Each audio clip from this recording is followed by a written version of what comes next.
Upotreba alkoholnog sirćeta sa soli vam može biti od velike koristi u redovnom održavanju vašeg doma. Priprema je veoma laka. U jednu činiju sipajte jednu šolju vode, a zatim uzmite jednu malu čašu i dodajte tu jednu malu čašu sirćeta. Sada pripremite jednu kašiku soli i sve dobro promešajte. Pokazat ću vam kako uz pomoć ovog trika sve može da zablista.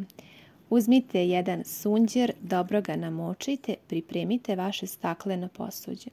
Pogledajte kako je musavo. Ja zaista najviše na svijetu mrzim musave čaše, generalno činije i sve od stakla, tako da je ovo idealno rješenje. Pogledajte, uz samo par pokreta sunđerom, ove čaše će ponovo zablistati. Ovako ih dobro izribajte uz pomoć sunđera. Možete uzeti sve svoje čaše i kristalne činije, apsolutno sve što imate od stakla.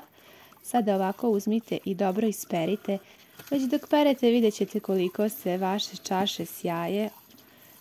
Ono što je još potrebno, uzmite jednu ovako čistu krpu i svaku čašu dobro osušite i obrišite.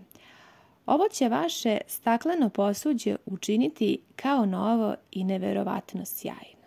Pogledajte ovu čašu kako blista, a koliko je bila musava. Vratite video da pogledate. Upotrebite ovo sredstvo ako želite da zablistaju vaša staklena posuđa, čaše, šolje i još mnogo toga u vašoj kući, jer ovo provereno čisti, riba i dezinfikuje. Nadam se da vam se ovaj video dopao. Ako jeste, pišite mi u komentarima, a ja vas ljubim puno.